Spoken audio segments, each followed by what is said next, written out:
Hey, welcome back to Make More Music, the podcast that connects people to music and one another. My name's Chris, and I'm a board-certified music therapist. If you're new, thanks for checking out the show. I interview different music and music-related field professionals to show the abundance of career paths and options, and even in the middle of all this craziness, what people are doing with music to make the world a better place.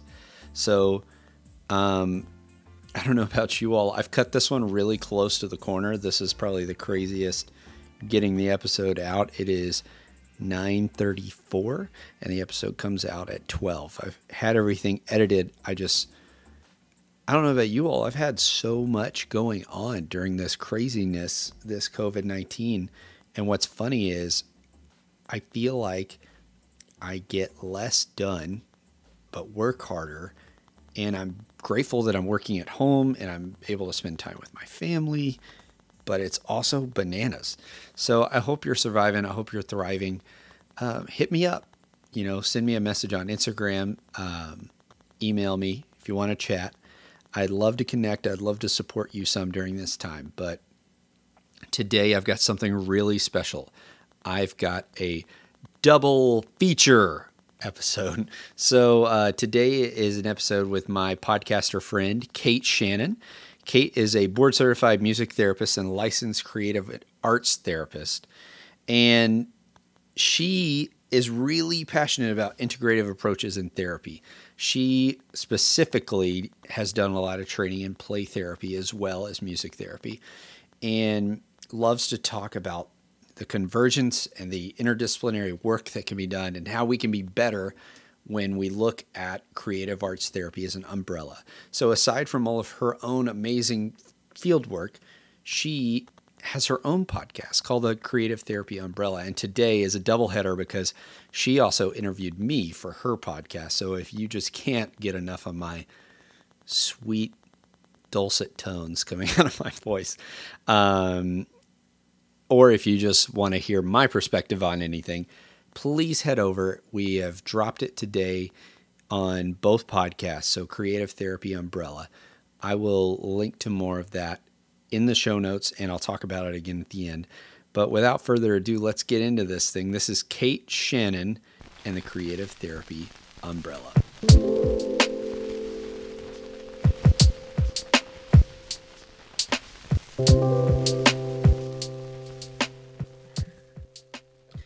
All right, Kate, we're going to pretend like we didn't already chat for like an hour and a half. Yep.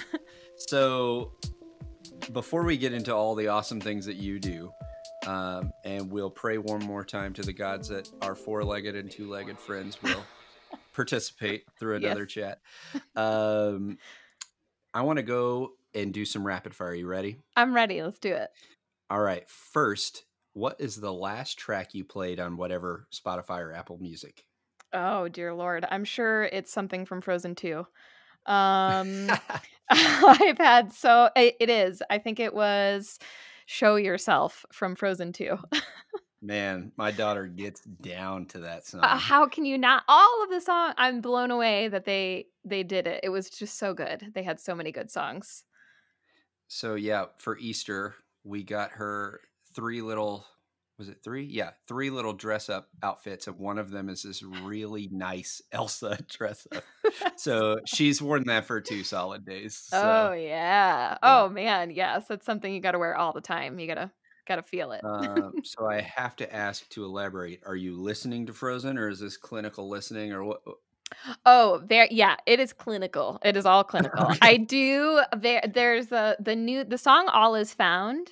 I really appreciate, and I actually really appreciated the second Frozen, because I feel like you could hear a little bit more of how they pulled in some of the cultural pieces of what they were going for, more so than the first movie. So I do enjoy it. I can enjoy it because of that, but I also know that I have a good 7-8 years that I'm going to have to be playing these songs over and over and over again. So it does not go into my personal life. Good call. Good call. Yeah. Good call. You can take this as philosophically as you want. Okay. If you were an instrument, what would you be? Oh, that's such a good question. I would be the bass, no doubt. Oh, yeah. Okay. Why? It's my favorite. It's probably one of my favorite instruments. It's one of the instruments I play. Um, and I like that it is like a glue. It's a Mm, connector between two kind of different things. It can be like really awesome on its own, and certain people can really appreciate it for what it is when it's doing its own thing. But it can also function as like this like just thing that glues, rhythm and percussion together in this really cool way while being a part of both of those other things. that's fun. What style of bass or styles of bass do you like to play? Oh man. Well, I haven't played in a while, which is a bummer. I really love playing anything. I have a very deep place in my heart for anything Rush bass lines. Sweet. Yeah, Geddy Lee was always like he was just at the cool. He made to me when I first like heard Rush. He made the bass something totally different that I had never heard before. Mm, So I really liked how he turned it into something a little bit more than just a rhythmic, something rhythmic with like that structured kind of bass line. And he elaborated mhm. and made it a little bit more fun. But I love funky stuff, I really could play anything and probably thoroughly enjoy it. That is super fun. Victor Yeah. Wooten is still my favorite bass player of all time. So good. He's so good. Yes. So, Yeah. yeah, Victor, whenever you wanna answer your DMs, I will gladly have you have you on the show whenever you want. There's So, I this new guy out, and it's kind of like his band. They actually have a really great NPR Tiny mm, Desk concert, Thundercat. I don't know it. Who it's so he's another one of just like and I only heard him recently. My husband had shown him to me, and it just makes the bass into something you've never heard before. And it's so, and I mean, he's phenomenal. Like he just shreds the bass. Like the strings are like their guitar strings. It's insane. But yeah, he's really enjoyable to watch. What's that guy's name? Thundercat. Oh, Yeah. alright. Yeah. I gotta look up this guy. Yes. Yeah. Sweet. A lot of fun. Okay, well, during all of this coronavirus craziness, what is something that's been inspiring you recently? Ooh, that's a good question. Um, this is probably the most like simple thing. Um, my Sudoku puzzles. Alright, alright. So I have, and I think what it is for me is so much of everything that's happening right now and what, everything that's led up to this, the current place that we're in, there's so much unknown. And of course, I can't stop referencing Into the Unknown. It's perfect timing when it came out with that. But I think for me, and as a therapist, when you're working in so much unknown where things are not, it's not black or white. Most everything's kind of in that gray area. Mhm, And also very much living that now personally too. We all kind of are in this very different space. And having something that is just right or wrong is like really uh it's really settling and like really grounding and very simple that it's just like okay, this is either I got the row right or I didn't, and it's something that I can like really appreciate, and then it gives me more mm. space to kind of hold those other things, those other unknown things, with having some of that. I feel you. I'm very grateful that it is lawn mowing season again. So, Yes, just like that yes. life. I go and do this thing and then it's done, you know? It's so basic, and it is, I think Yeah. it's almost an appreciation for the very simple things and seeing the inspiration behind those too. Mm. Alright, on a totally different note, as a music therapist, as a podcaster, or just in general, what is a pro tip or a hack that you practice that you feel like other people should know about? Ooh, as a music therapist or a podcaster. Oh, Or man. just as a human. I had somebody tell me how to keep his takeout food hot in the car on the way home, so Oh, ooh, that's good. Oh, that's a hard one, but a good one. I would say, hmm, there's a good podcasting one that somebody shared with me. And this would actually probably go along with anybody who records anything, even as a music therapist, or any musician really, is when you are recording something and, maybe something like this where you're recording a longer piece and you mess up or somebody wants to edit something out, that you just clap 3 times and you see the spike levels in the recording. So then you can just zip through your recording and find those spike levels, edit those out, and then you can I after that then go and re-listen to edit. I'm just taking those out and kind of chopping those up and then go back and edit if I have to. The first time I learned about that, I was like, man, that is so simple. It's the same thing with lining up audio and visual.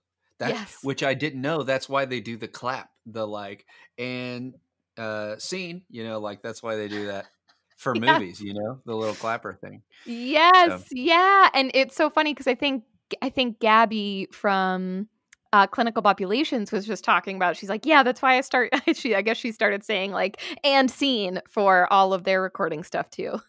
That's hilarious. Yeah. That's hilarious. Yeah. Solid. All right. Another swerve. What is your go-to junk food?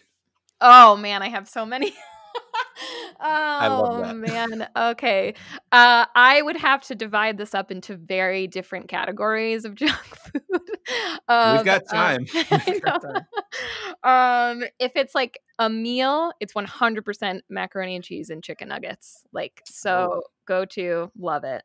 But if it's like a snack, I would have to say sour cream and onion chips. Now if it's like anything candy related, I'm a huge dark chocolate fan, but I also love Sour Patch Kids. So okay, I've got a real connoisseur on my end here. Junk food. It's so sad. I just talked with somebody a couple weeks ago, and he was talking about Taco Bell, and I was like, "Oh, don't even get me started on the bell." My husband has all these nicknames for Taco Bell. I can't even keep up with it because he was such a Taco Bell connoisseur, and he's like, Man, I don't know, I has love all these traditions where you have to put a hot sauce packet on something, and yeah. Oh yeah. That's good. That sounds like a good household. Yes, I like it is. this. It is. Lastly, totally another different swerve. What is a person, a project, or an organization that you want to lift up with a shout out? Oh, that's a good one. A person, an organization. Oh, there's so many. I would have to say I'm going to shout out to Bonnie Hout, she's a music therapist and she's awesome. And she's always such an avid supporter of everybody. And she is actually in the beginnings of producing a podcast that's specifically for supporting individuals. And I think more so on the adult side with developmental differences. So yeah, shout out to her. She's doing some really cool stuff.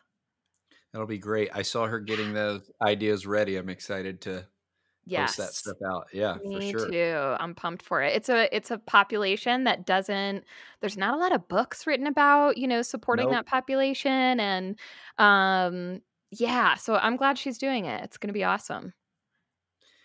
Great. Well, let's before we get all the way into all the cool things you're doing now and your podcast and your clinical work, I want you to take me way back to what are some of your first musical memories growing up?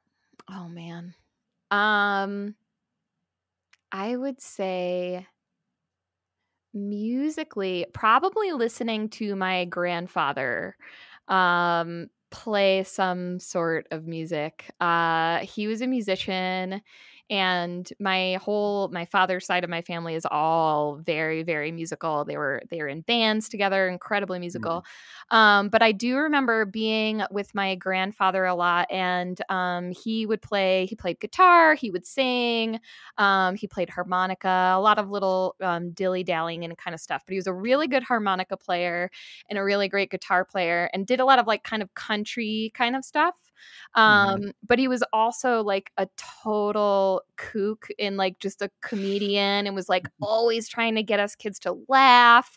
So I vividly remember sitting at the table with him, and him like strumming on his guitar, but then all of a sudden like making really goofy faces and then like, you know, cracking a joke in between something and then kind of like going back into a song. And he was always incredibly entertaining to watch for sure.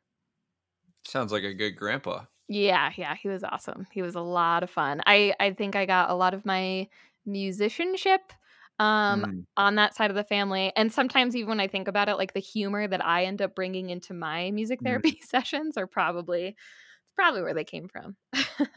That's cool. That's really Yeah. fun. And to Yeah. see someone not taking themselves so seriously, Mhm. making music fun and play, how beneficial for a kid growing up. Oh, totally. We just had so much fun. Absolutely. So what are, the first instruments that you're learning, and what does the process of being a young musician look like for you? um Oh, I laugh because I don't think it wasn't it was different, I think, for me than a lot of kids probably. I started the flute in 5th grade and I still play it. I love it. Um but I grew up in a really rural area and in school we had band and that was it.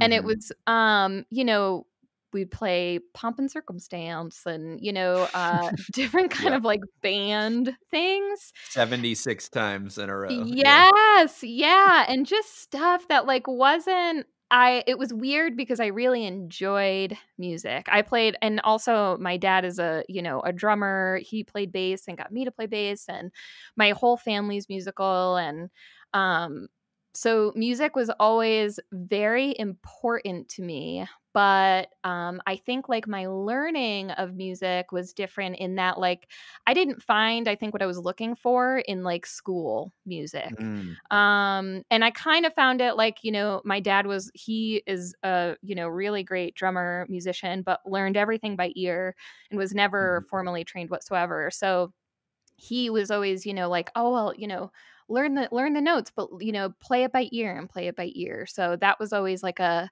and thankfully now I have like very much internalized that because I'm not a good musician if I have to read something. Like I can read mhm. chord charts great, but like if I have to read classical piano or like you know, even like classical flute stuff, I'm like, "Oh man, this is going to take me like 15 minutes to get through these couple of lines." Like I'm very slow at it, but Mm, ear-wise, I feel like that's where one of my strengths comes in.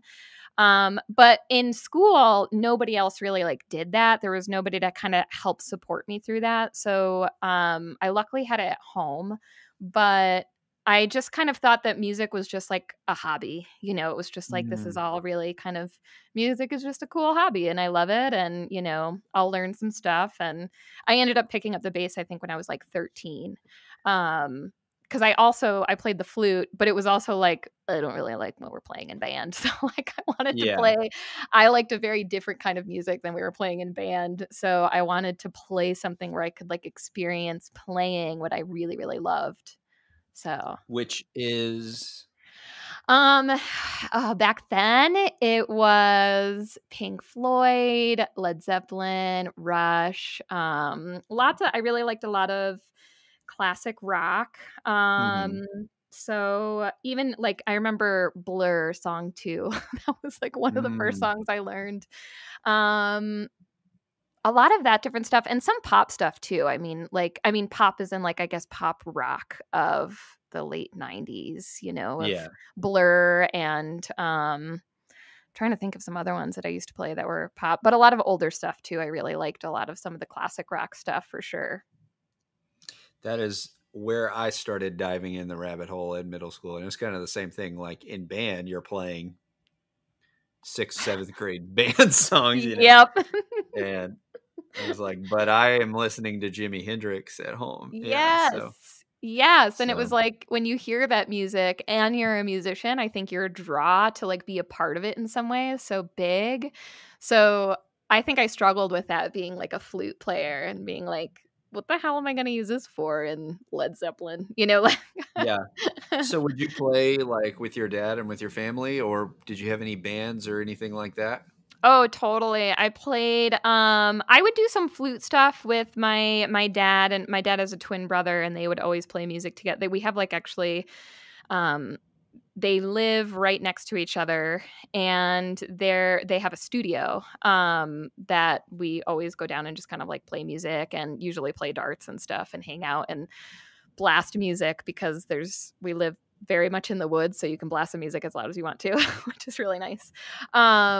So we would I just love play. that the twin brothers live beside each other Oh, still. they're like inseparable twins. Like they are That is truly. so cute. It's awesome. I love it so much. It's been so cool to be to have a dad who is a twin. Like I feel like I've gotten such a cool glimpse of what twinhood is like. Being That's um interesting. Yeah. yeah, it's really cool. It gives me a whole appreciation for like twin studies and different stuff like that. That's hilarious. Yeah. Yeah. But yeah, I played in a lot of bands in high school that were very much like, I mean, you probably know this too, of if doing the same thing of like, it was usually me and a few of my guy friends. There wasn't really that many other girls that played. But we'd get together and jam for an hour, whatever that meant. And then it would be like, okay, let's do like the same 4 songs that we know. For nobody. Yeah. Yeah. For Oh nobody. yeah. In someone's garage, and a couple of our friends who don't play will be there and listen. Yeah. Yeah. Which was so Awesome. much fun though. Cause I loved, it was great. It was really great.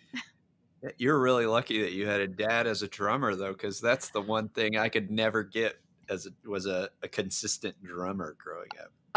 So it's hard to find a good drummer too. It's very true. So at what point in your life, or where did things evolve to where eventually you shifted and you thought, oh, this doesn't have to be a hobby, or I'm pretty good at this, or what is that path to where you decided to round back towards music? Oh, it was a long and winding road. I started school. I'm from New York, and upstate New York. I always have to clarify, not New York City. So, and way upstate, not like an hour outside of the city, like 7 hours outside of the city.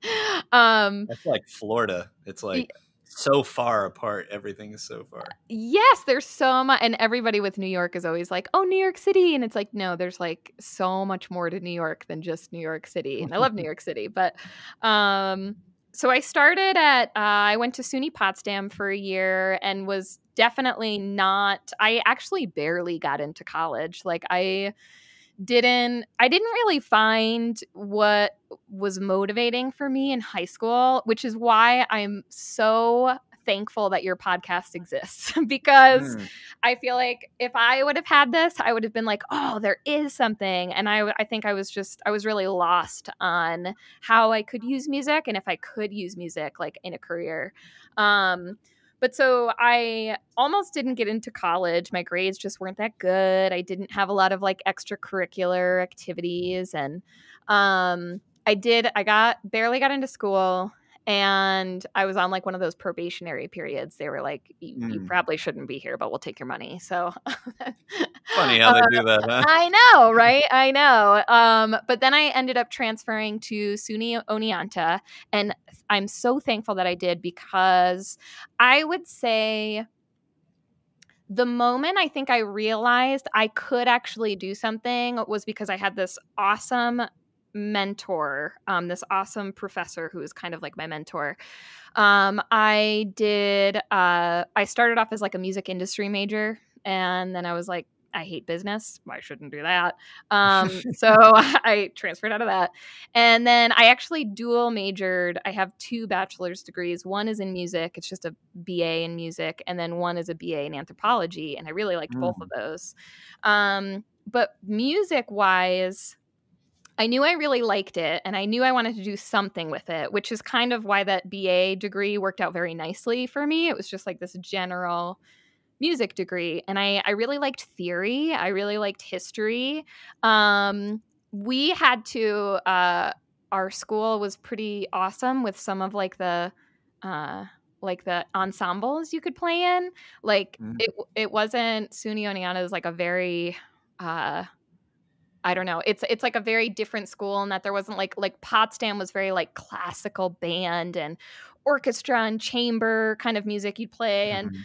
Oneonta was like we have a Zappa band and we have Latin jazz and we have a jazz octet, and like they had all this like really awesome stuff that was like beautiful, intricate music.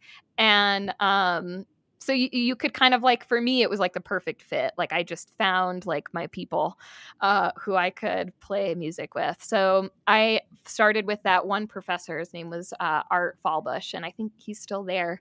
But he was a Latin jazz teacher, and he just, like he really like took me under his wing and was like, you can really do something. Like you're great at improv. Like you're, like there's so many options, that you can do in music, and you should keep looking and keep learning about it, because after you graduate with a BA in music you can't really do anything. So I knew that like I wasn't done after that. So yeah, he really kind of led me, I think, on that path that I could do something with music there, or music in general. Mhm.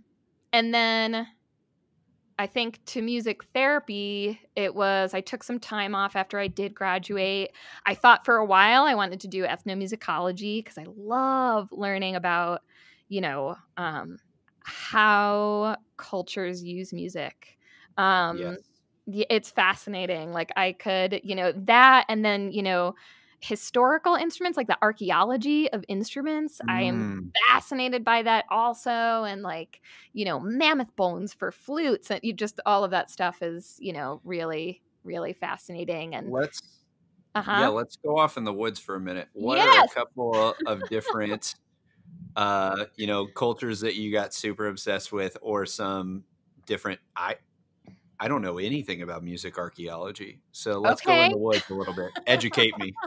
Okay, music archaeology, I would say, I'm not even sure if that's the term, but like the archaeology of music maybe is a better way to say it. But what I always found fascinating is how far back music goes. Music is not necessarily in itself something that's tangible that would survive, you know, thousands Mhm. upon thousands of years. But they've found, flutes made from mammoth tusks, and Mm. thumb harp, thumb piano, the things that you chew, that you put Yeah. on your Yeah. teeth. And Mbira. Yeah, yeah, yeah, yeah. yeah, and those are there. And there's also, just all of the evidence, I think, of us as humans and our artistic history, the importance of the arts. And I was always fascinated that, back then, even talking about like Neanderthal periods, stuff like that Mhm. is like anything that you do is for survival. Like you're not going to do anything extra. Like it's, as some form of survival tactic. And that's a very big thing in anthropology too, is that, cultures keep things. It's like, I guess part of the natural selection is, if we didn't have to keep it, it would leave us, like Mhm. tailbones, like we would get over it. But music hasn't. And I think the importance of that, and like how that is thread throughout history and throughout every culture that's ever existed. We know, with all of the records that we have, that music, dance, and the arts have been a part of that in some way. Mm. So I just find it Yeah. fascinating. I think, that's one of the most fascinating things I think in general is like the how people reconcile with like what is music for and why does it exist. I Yep. think it's so interesting. But Mhm. um let's swerve back onto the highway, and we'll Yes. get back into the professor. So you were thinking about all of these things, and then at Yes. some point you get bit with the music therapy bug. What happened I towards did. that? Oh, and thank goodness I did. I took some time off from school. I did an AmeriCorps program. Oh, And cool. that was awesome. Yeah, it was really amazing. I loved it so, so much. And I knew even then too, I really connected with a lot of the kids who, were really into music. And I was thinking between music ed and music therapy. And so I was like, and actually my older brother had started off as a music therapy major and then he Mm. switched. So I'd like heard about it, but I was just, nah, I don't think it's really for me. And I made a connection with a music therapist who worked at an ARC, an ARC, near where I was living at that time in Rochester, New York. And I went to observe with her, and I remember it was a Wednesday. And I went and observed with her, and it was the one observation, and I was like, oh my God, I am sold. Like, this was so awesome. And I ended up volunteering with her for like 6 months because I just loved it so much. And I just wanted to soak in everything. She was working with some adults with developmental differences, and she had a bunch of lollipop drums. And she was like running around the room. And, now I know she was doing like some gross motor, bilateral stuff. And like they were playing the drum up high, down low on different sides. But like how much fun everybody, including her, that they were having. It was like, this is so, and it's like within music. I was totally sold after that. So I was like, yep, check, done. Let's do this. It's that easy. It happens that fast, for sure. Yeah. And I think too, like now too, doing podcast stuff and talking to so many people and asking them about when was that moment. So many people, it's like you have to see it or feel it. And like, then it's like, oh, what? This is what this is. This is nuts. It's so awesome. Yeah. The worlds just collide and you're like, oh, that's what I'm doing now. Okay, Yes, cool. yes. Thank you, I universe. was, yeah. Yeah, I was walking in this direction and now I'm just going to pivot and walk in this direction. So, yeah, Yes, for sure. absolutely. So, walk through as much as you want about Mhm. your kind of music therapy history and your extra trainings and stuff like that into what you're Sure. doing now. Okay. I graduated from Nazareth College with my master's, and it's a Master of Science in Creative Arts Therapy, which I'll come back to why that's important because I feel like it was something I didn't realize it until later, but now I do realize it.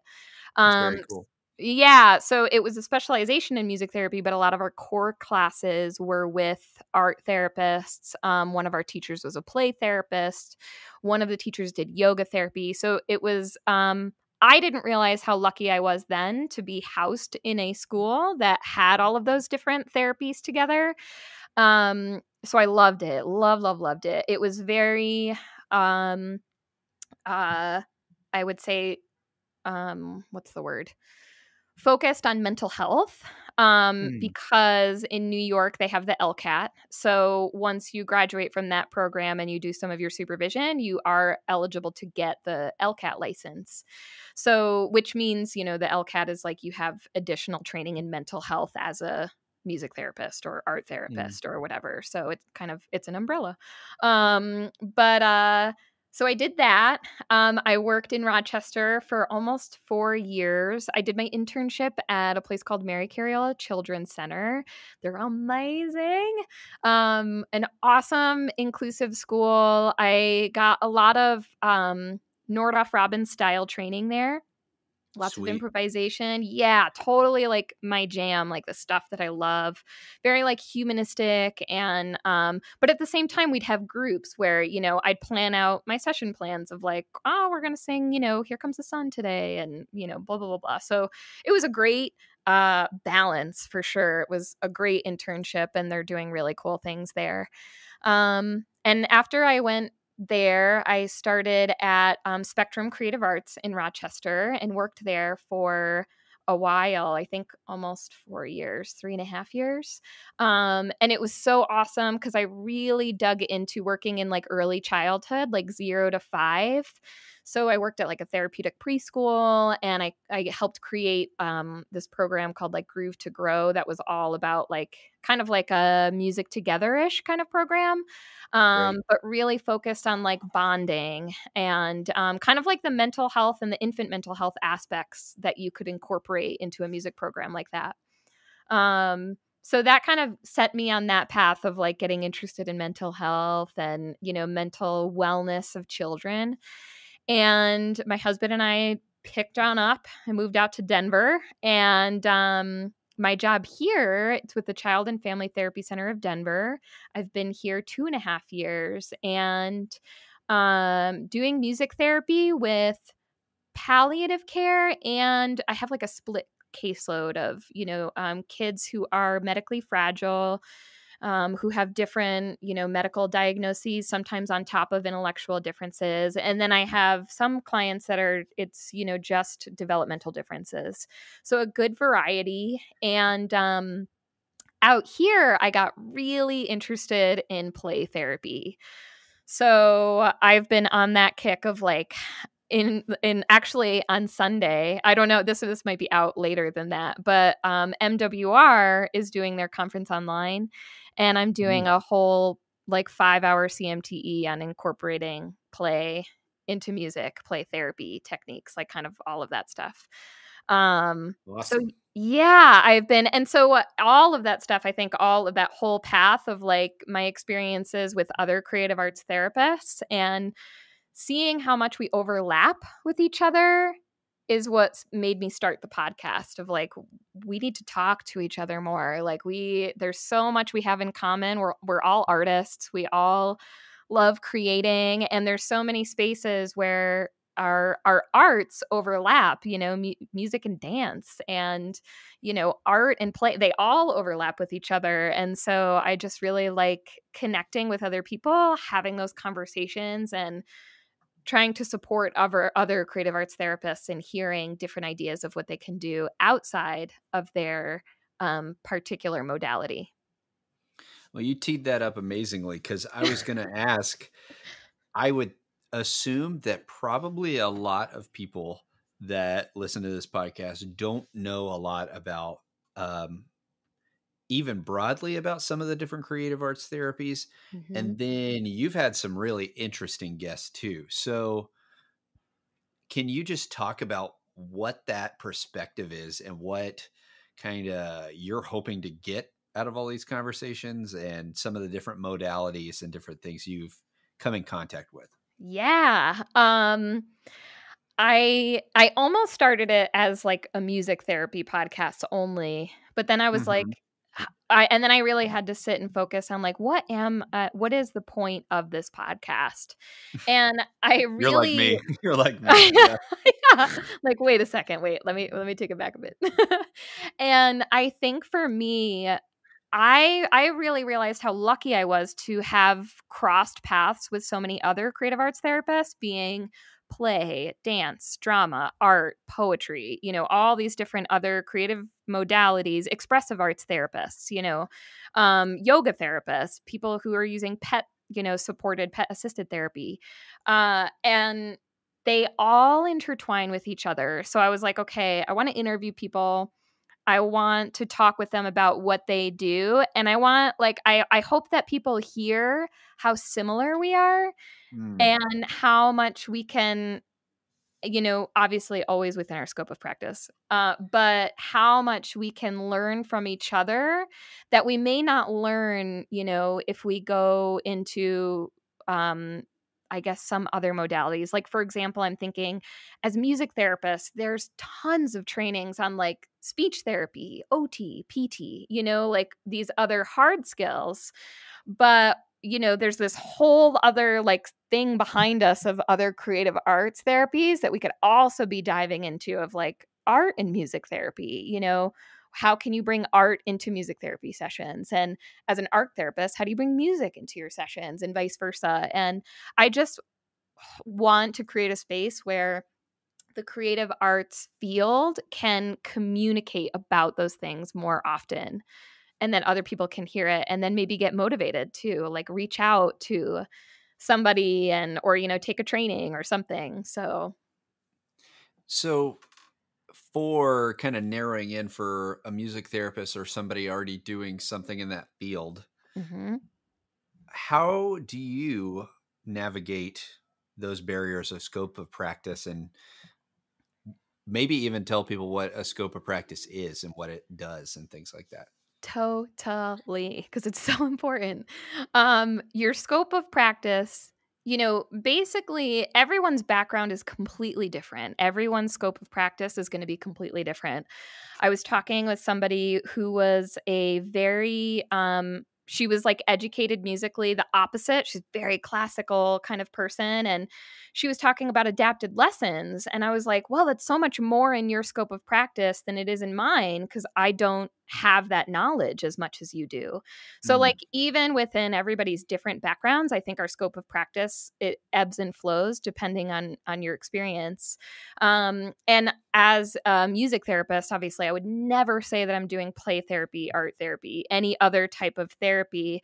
I always like what I've heard is that some of the things that you can say is if you are, we never say we're a speech therapist, and, we never want a speech therapist saying they're doing music therapy. It's, it goes both ways. And I think when you're practicing within your scope, you kind of know the theory behind what you're doing. You at least know, I think, theory is so grounding. If you can stay grounded in the theory of why you're doing it, then I think that gives you some of that scope of practice, some footing in that scope of practice of what you're doing. But I think it's very important that the language that you use is in line with the logistics, I guess, is the best way to say it. I can never become registered as a play therapist. I can't become an art therapist unless I do all these other degrees. And I would never want to disrespect their field by claiming that I was doing something like that. But we can be informed of each other's practice. I think it's the thing of like with music therapy, I don't want to be the only person using music. Like I want the parents that I work with, like, use the music. I want teachers of the kids that I'm working with to use the same music. Hey, if this helps this kid transition to the bathroom, then like use that song, please. That's generalizing that skill. We're making it happen in other environments.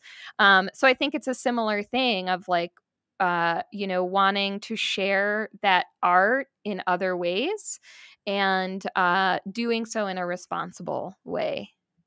If that answers your question. I'm not sure if it did. You always go down a rabbit hole when you bring up scope of practice. So I think, I think that's good. Definitely. So I really loved, I love your show in general, but I think the one with your brother and the one with Dr. King, I love those a lot. But what have been some of your favorite ones so far? Oh, well, I did love the one with my brother because it's just fun, just, getting to spend that time with and talk about music, and different kind of music. It was all, a lot of video game music and stuff. There are so many. It's hard to pick. I might actually have to look through too because I feel like the same in that they've all been so enjoyable. I just genuinely enjoy talking with other people about creative arts therapy. It's fascinating to hear other people's perspectives, to hear different clinical stories that other people share. I think if I had to pick, I'd probably pick like 3 of the ones that I could just go back and listen to over and over again. One of them is with Kirsten. It's trauma, relationship, and exploration in play therapy. And surprise, it's play therapy, which I'm really, really interested in anyway. But it's just so it's a great episode in talking about like, we talk about like shining a flashlight with a child when you're like shining a flashlight on all these scary things. And, it's kind of like you're in a cave together, and the importance of just like reiterating to your client of like, hey, I'm here with you. And like, I'm in this scary place and we can turn around, we can keep going forward. Like it was just so much fun, such a fun episode. Creativity, Nature, and Thinking Outside the Box with Mika McLean. She's an art therapist and has some specialization in child life. So her and I talked so much about palliative care and, that really sensitive space that you have in palliative care with children, which was just so much fun to talk with her about. And I would have to say also probably one of my favorites was with my professor, Dr. Betsy King, Academia, Resource Creation, and Clinical Experience. I could just listen to her all day. I could talk with her all day. She's so knowledgeable about the field, and I love listening to her thoughts about, how the field is expanding, and as a person in academia, what that looks like as it, continues to move and create new things. And so, yeah. Do you have any like quick stats of like some of the different uh, modalities you've worked with and things like that so far? I I can tell you off the top of my head, I definitely talk with mostly music therapy, not mostly. I would say like maybe half of them or 40% is music Hmm. therapists.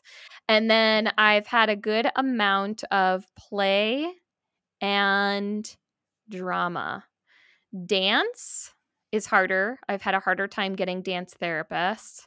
Um, I recently just, released an episode with an expressive therapist who was also a dance therapist. So that was really cool, to get the expressive therapist model in there too, which is fascinating.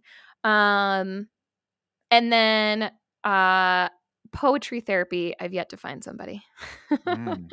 So, but I can't wait till I do. So, with all of this and kind Mhm. of considering most people that are listening are going to be creative people, Mhm. why creative arts therapy? Why get and deliver creative arts therapy? And why might somebody consider becoming a creative arts therapist? Oh, it's such a good question. There's so many answers.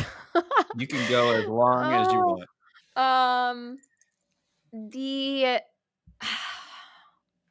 I think the shared experience of creating art is something, and not even always creating, but like the shared experience of art, even experiencing art, Mm. like going to a concert, or different things like that, is so deep. I think it just resonates on such a different level, and being able to share that with other people and knowing that you are helping in some way, to work towards something in for me, I always feel like the most humanistic way, of you're being with somebody, you're walking alongside them, and that you're getting to engage in this art medium that you love also and Mm. they love, and knowing that you're walking a little bit farther together each time you meet. And sometimes you walk backwards, that's for sure, but like you're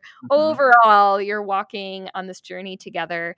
I just don't think there's many things like in life that can uh, compare to that. It's just a really unique experience. It's incredibly rewarding. It is very, very hard. Um, there's so many lines you have to draw of your own boundaries with your art form, making sure you're engaging in your own music, to, so you're not singing Frozen songs all day, of like, getting back, refilling your, artistic cup, I guess. But I really do feel like there's just not many experiences like it, and it's an honor to get to share it with people every day. Okay. I think that's one of the things, just to comment, that I love so much about the Nordhoff Robbins and other similar music centered perspectives is that acknowledgement of I love music too, and we Mhm. can do this together. And that aspect of sharing something that I think sometimes can get lost in a very clinical approach Mhm. Yep. to making music that I think is super special. So, who are the types of people that when they hear this, you want to encourage and say, go for it? Oh, there's my dog. We're like almost 2 hours in, I'm that, impressed. I'm yeah. impressed. I've had a couple saves because I have a mute button on my mic, and I've been able to sneak in there.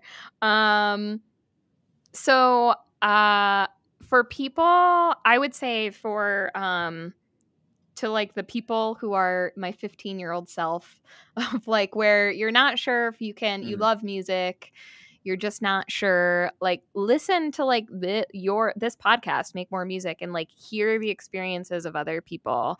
Go and I think volunteering and spending time seeing what people do day to day, there's no better experience than going and literally experiencing it and seeing Mhm. it. And maybe like pick up some books and read up on, and it's hard because I know it's so intimidating. There's so much to read up on. But that's why I think podcasts are great for stuff like this. You can just dip your toes in it a little bit. And I think for musicians specifically, no matter what kind of musician you are, if you're interested in something like music therapy, there is an avenue for you. I'm not a classically trained musician and I struggle with reading music, but like, I shine brightest in, doing something like Nordhoff Robbins, where it's improv and you're just on the fly and you go with your gut. And, so there's a space for everybody here. So yeah, I think that's what Yeah. I'd say. It's inclusive of the consumers, but equally as inclusive for the practitioners. So Yes. And like you said too, I think with Nordhoff Robbins, you have to give a part of yourself if you want to create something, in the music room. It's not just, you're a part of that music making experience too. So, that it's important. Your musicianship and who you are as a person, and your musical experiences are important, and they play into that. well, I love it, Kate. Well, let's kind of round into these last couple of questions. And Awesome. you've already talked a lot around these questions, but I want to know specifically for you why Mm-hmm. and how you inspire other people to make more music. Okay. I would say, I think inspiring people to make more music, like when even clinically, it's about, and this is also kind of a Nordhoff Robbins thing of like, it's about finding that internal creative being and lining up all of the other things so that there's a path to make that person come out, make that internal, it's called the music child in Nordhoff Robbins, of like making that come out. So I think the ways in which I do that as a clinician are, honoring what, and I work primarily with kids, is honoring what they're asking for. And saying like, yes, and, that like comedy kind of thing of like, yes, and, okay, yes, let's go there. Yes, you have something to say. Yes, you have an idea. And maybe we'll try it this way. So like, I think that yes, and piece, it goes into a lot of that, of I want to honor what kids are bringing to the table, and then giving back and saying, like, hey, maybe we can create this piece, or we come back and I do a lot of improv, and I think even the most basic thing of like, I just was doing an improv piece with a kid about doing hide and seek, and like a little 4 or 5-year-old, and I did this progression. And then the next week, this client was like, I want, hide and seek song again. And I was like, yeah, man, like, okay, let's do this. Like this, like Awesome. it, yeah. So like, even though she's not necessarily making the music, she wants to experience the music again, and like, I think being open, being flexible, yes, anding as much as possible. I think that's how I try to get my clients to make more music. That's just a good way to live. Yes, and Yeah, it is. Yeah. It is. I need to try that some more with my daughter. So Yes, and then hopefully I feel like toddler, their favorite word is no. So it's like you're getting around that. Yes, and it's a beautiful roller coaster ride. yeah, I would imagine. Well, Kate, it's been fun. I'm going to link to, we're swapping shows, so I'll be on your show. We'll get this out all at the same time. So where do you want people to find, anything you're doing clinically and everything that has to do with the podcast? Yeah. I think the easiest place also to find me is Instagram, Creative Therapy Umbrella. And I usually reply pretty quick on there. So always feel free to like send a DM. Creative Therapy Umbrella at gmail.com. I love hearing from people and getting emails. I love helping. I love talking with people. So use it. Like, feel free to use it. And then I have a website too, creativetherapyumbrella.com, that houses the podcast. And then I also put up some resources here and there too. So yeah, and then the podcast is on Apple Podcasts, Stitcher, Spotify, pretty much any platform that you can listen to podcasts on, it's on there. So, and that's just Creative Therapy Umbrella, the podcast. All right, Kate. Well, it's been a good one. We've been hanging out all night. So yes, for Kate and Chris, everybody remember, give more grace, share more love, and make more music. Woohoo. All right. I hope you enjoyed that first installment of your doubleheader. If you'd like to hear me talk any more about my job and my role and being a music therapist doing a lot of different things, you can check out the Creative Therapy Umbrella. Please go download it wherever you get your podcasts. Go follow her on Instagram at Creative Therapy Umbrella and send some Make More Music family love. Yeah, we're coming up towards the end of season 1, and we're hopefully going to do some awesome giveaways. I'm going to start doing some new segments on the show. We're going to start launching the Patreon page with some extra content over there. So, music makers, hit me up. What do you want out of this show? Would you like some merch? I have some merch ideas. I've got some other fun ideas in the pike. Let me know. Hit me up. I want to do what people care about, and I don't want to do things that people don't care about. So hit me up. Let me know. I'm on Instagram at make.more.music, and you can email me at makemoremusicpodcast@gmail.com. I'll catch y'all later. Give more grace, share more love, and hashtag make more music.